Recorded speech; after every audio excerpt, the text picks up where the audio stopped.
ndabasuje nimugira amahoro nizeye kaho muri mugowe neza natwe mu Rwanda rwino turamahoro. Uyu munsi ndajyana tuganire ku kintu cya kane, intambwe ya kane ariyo umwanditsi yise gusenya inzego zakavugiye rubanda. Sosiyete yose igira abantu babi aho iva ikagera, ariko ubutabera nicyo cyonyine kizana balance muri sosiyete. Igihugu cyose gifite ubutabera bukora neza, burenganura abarenganye kandi bugahana abagize nabi. Igihugu kitagira ubutabera rero gihinduka nk'igihuru. Bigenda bite rero igihugu kigifite inzego zikora, ukakibonana inkiko, ukakibonana inteko ikora, ukakibonana radiyo zivuga, umuvunyi agikora, tukijya mu matora, ariko ibyo byose bikaba nta jambo bifite, nta ngufu bigifite ku butegetsi cyangwa ku byemezo bifatwa. Bigenda bite iyo abasirikare bacyambara uniform, abacamanza bakituramo amakanzu bagaherekezwa n'abavoka bagashorera n'abanyururu bakajya kuburana, abunzi bicara muri gacaca cyangwa hehe bikitwa ko bari guca imanza, ariko imyanzuro y'izo nkiko tuvuze cyangwa y'ibyo byose abo basirikare abo polisi bakabanza guhamagara hakagira undi muntu ugena uko baca urubanza cyangwa uko ibintu bigenda.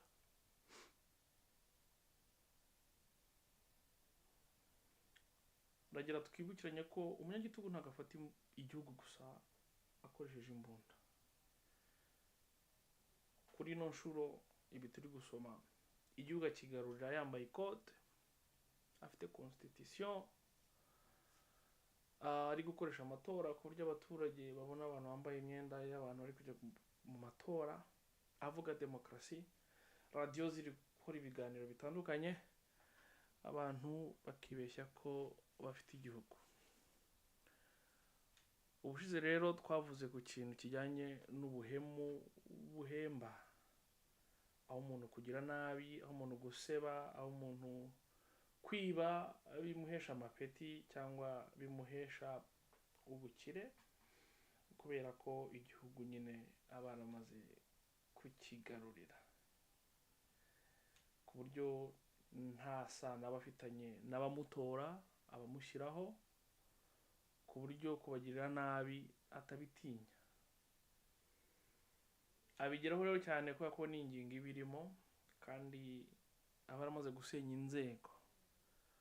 Ntabwo aba atinya amategeko, nta nubwo aba atinya induru, nta kintu aba atinya na kimwe, kuko ushobora no gutinya ko abantu bari bukuvuge kuri radiyo bigatuma witwara neza. Ushobora gutinya kuri bwandikwe mu binyamakuru bigatuma witwara neza, ukitwararika. Iyo umaze rero kubimira ibyo byose, ntago uba ugifite isoni zo gukora icyo ushaka, ukora ikikujemo cyose. Nagira mbibutse ko izi seri nazitangiye nta kindi ngamije usibye kugira ngo duhugurane. Nta muntu twifuza ko agira ikintu na kimwe kimushyira mu byago akora, nta muntu dusaba kwigaragambya, nta muntu dusaba gutuka leta cyangwa kugira gute. Turashaka gufungura mu mutwe wacu, kuko twabonye ko ikintu wize nta wakikwiba, nta wakikunyaga. FPR dore ko ibyiza ari ukoza abantu ubwonko no kwiba ibyabo, ariko ubumenyi ufite nta kintu na kimwe bashobora kubutwara, kuko nyine uba wabumenye. Turi kwiga rero uko twabuze igihugu kugira tubyumve tubisobanukirwe, tureke kubaho manumwa, tureke kubaho twizera manuma, kuko dufite ngo abacamanza tukagira ayo maradiyo, tukagira iyo nteko, tukagira polisi, tukagira izo nkiko, tukibeshya ko dufite igihugu. Tumenye neza ko ntago nkuko igihugu kitagenda umunsi umwe, nta nubwo gusenya inzego bisaba ko uzirimbura kugira ngo ziveho, ahubwo zihindurirwa amazina, zikamburwa ubushobozi. Aricyo kintu dufite mu Rwanda.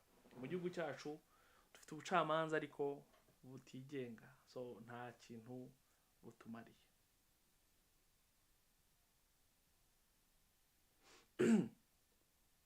Iyi rero ni intambwe mbi umwanditsi w'iki gitabo nk'uko nabivuze ni umunyaturukiya, wavuga ko rero iki ari ikigero kidasubira inyuma, pega ni intambwe igaragara ko gusubira inyuma bigoye. Ibigaragara ko igihugu cyabirandutse aho kiba kitagifite ikintu na kimwe gitinya, kuko ngo gisigara kimeze nk'akadahumeka. Ntago ari kudeta iba yabaye, ariko nta rwego na rumwe ruzima rusigaye rukora ibyo rugomba gukora, ahubwo ruba rupima ikirere, wa mugani wa Evode, rukamenya aho perezida cyangwa umunyagitugu uyoboye igihugu ashaka ikintu, icyo ashaka bikaba ari byo bakora. Polisi ifata umuntu gusa kuko bavuze. Nkunda kwibutsa abantu kesi ya Prince Kid. Prince Kid ni urugero ruto, hari n'izindi nyinshi twavugaho, ariko niba Prince Kid perezida aramuvuze mu gitondo bagafunga, cyangwa urubanza rwe rugasa nkaho rurangiye, bagasa nkaho bamukatiye, bwacya bagasanga ararengana bagafungura, yakigera hanze bakongera agashaka kumusubizamo, nta nzego tuba dufite ziba zigendera ku biri hafi aho ngaho, icyo ubutegetsi bushaka, kandi biragayitse. Umwanditsi rero yavuze ko ari n'ibyo yise ngo paper tiger,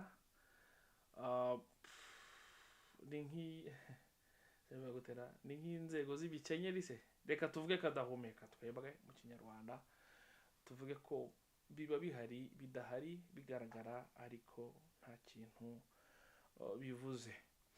Rero yaduhaye ingero ibyo bishobokamo.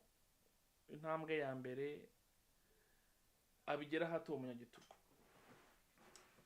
abigeraho premièrement aha akazi abantu bamufana, abo umwanditsi yise abakadasohoka cyangwa abakoma amashyi be, kubwo baba bafitiye ideni uwo munyagitugu kuruta uko bafitiye ideni igihugu. Niyo mpamvu nko mu Rwanda rwacu perezida ashyiraho umucamanza yava agashima perezida,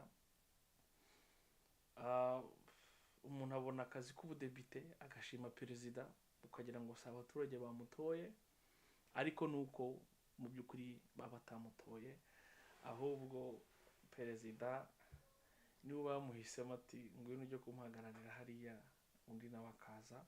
So muri make ntago aba atubeshya. Icya kabiri, intambwe ya kabiri ngo uyu munyagitugu abigeraho kugira ngo abashe gusenya izi nzego, azitesha agaciro nyine.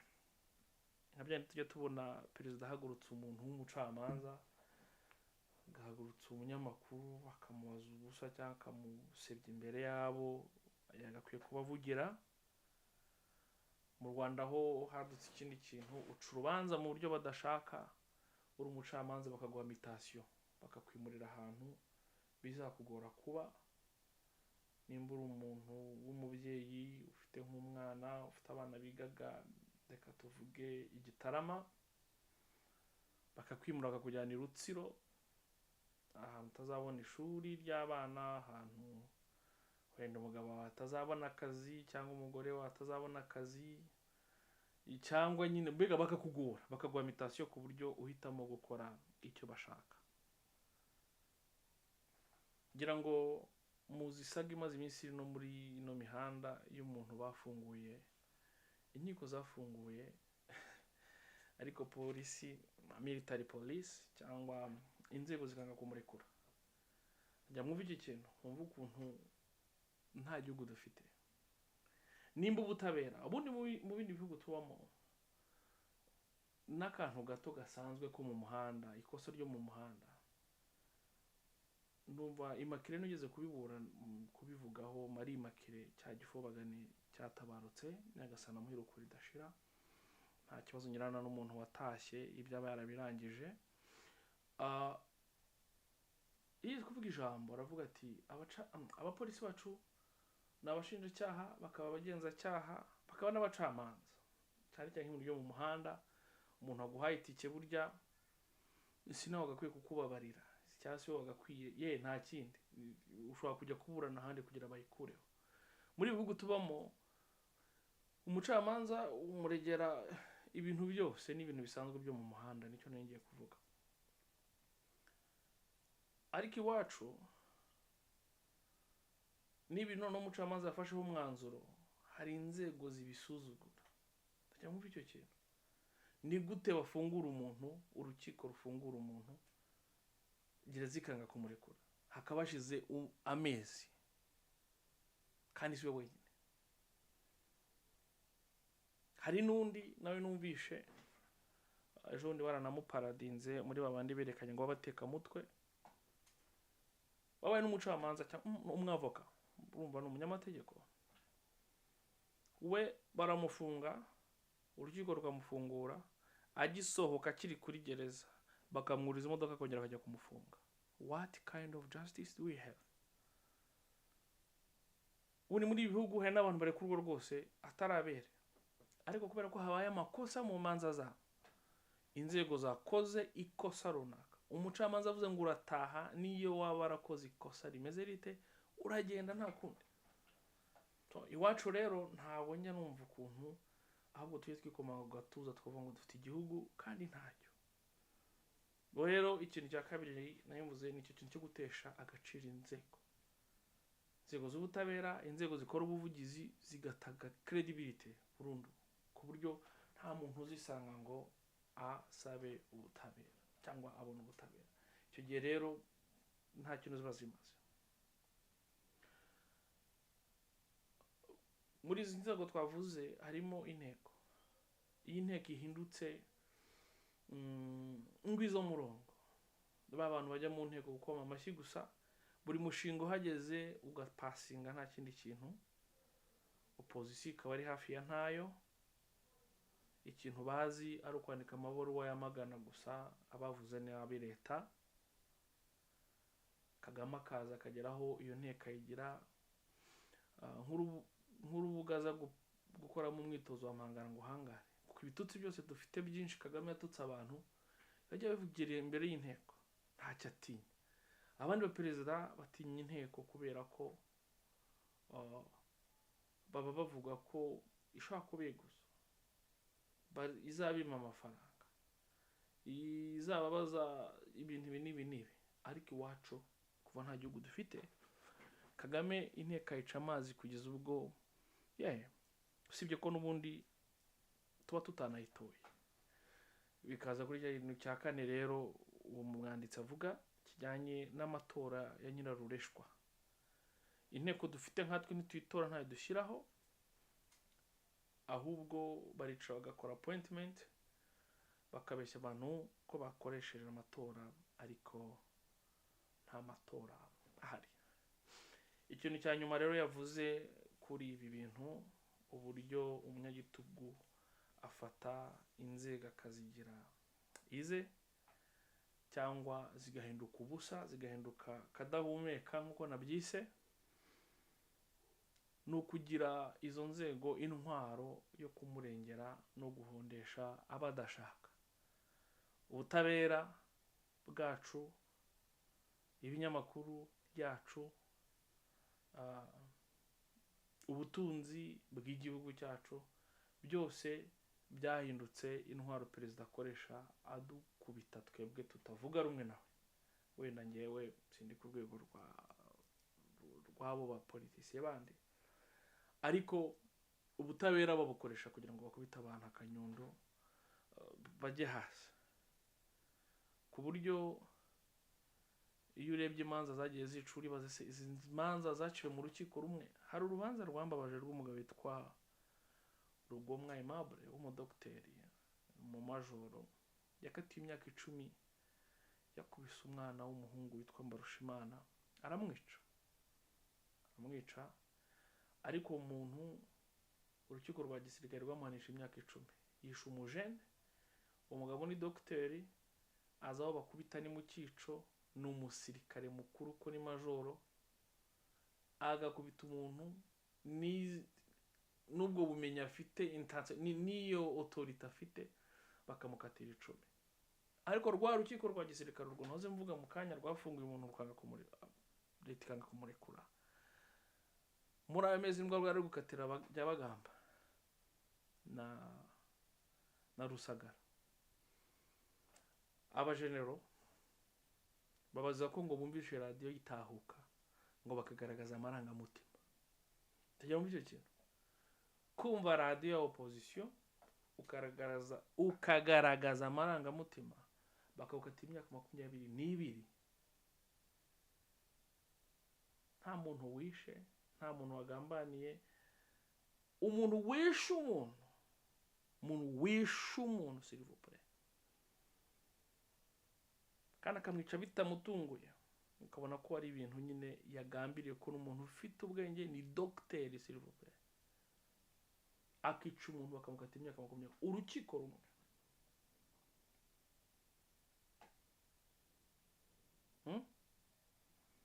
Ubu bucamanza rero bwo kuza kumvisha abantu no gucecekesha abantu, aya maradiyo kuza guharabika abantu aho kugira ngo akore umwuga w'itangazamakuru cyangwa n'ubuvugizi,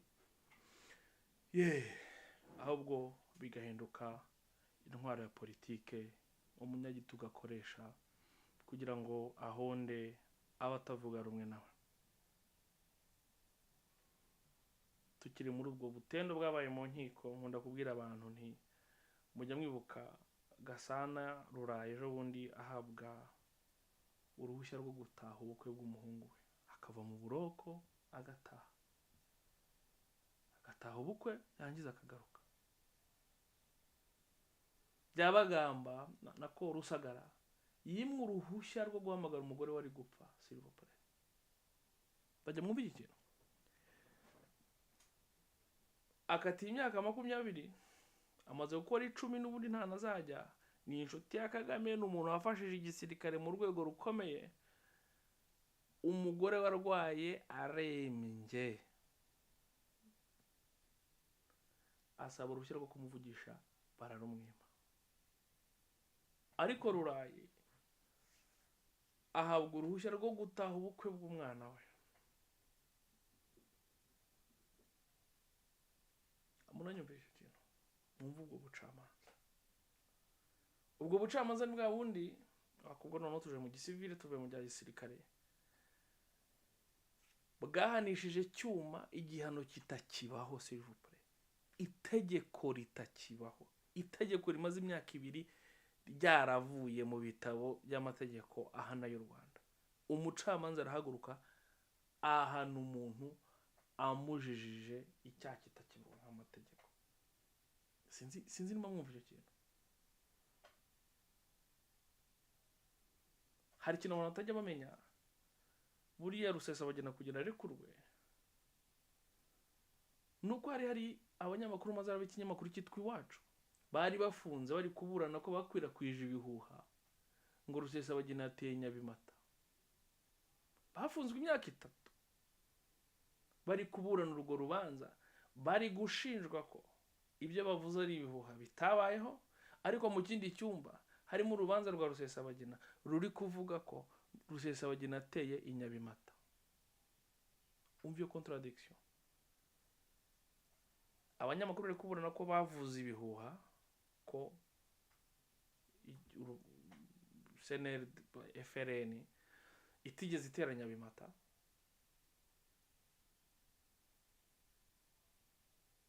bagakwiza ibihuha, ariko mu kindi cyumba cy'urubanza muri institution zimwe harimo urundi rubanza rwa Rusesabagina ari gushinjwa gutera ibitero i Nyabimata. Usibye ko abanyamakuru babaye abantu batazwi, baje gufungurwa nyuma bagirwa nabere, ariko bakubise imyaka ine mu buroko. Murumva ntabwo ushaka kugira video ndende, ariko tujya muri kesi ya Kazungu mwakumirwa kwemera icyaha kwe kwari guhishe kugira ngo ataburana akavuga byinshi. Iyo justice ikora ityo, ikintu gikomeye cyo kujya twibuke muri ibi bintu nuko aba bose mvuze n'akarengane bagiye bagirirwa.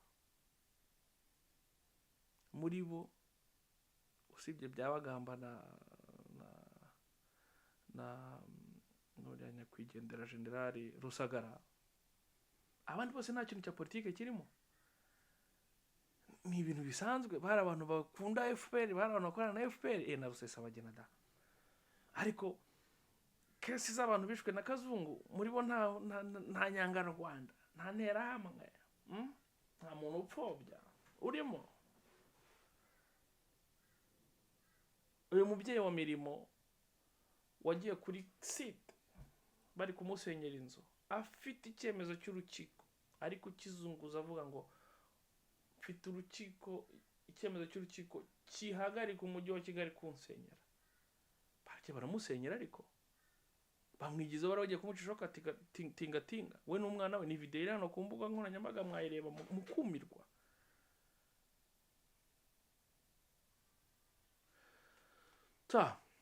Turi mu bibazo rero, nimba twumva ko perezida ari uzadukemurira ibibazo byose. Nk'uyu munsi numvisha umudamu wari gutabaza, bafungiye abavandimwe babiri, urukiko rugategeka ko bafungurwa, bakaba bagifunze, we akaba yibereye mu mandazi ari kuvuga ngo perezida ngo icyama akamurenganura. Nk'aba bantu ba Kangondo batwaraga amasambu kandi atwawe na Kagame, akumva barimo barivugisha ngo Kagame ntabyo azi. Sinzi uwaturuze nimba yarakarabye. Abanyamakuru bacu bafunze umunwa kugeza ubwo bavuga n'inkuru z'ubuvugizi, bakabivuga bazimiza ngo batiteranya. Ntabwo aribo bazadutabara.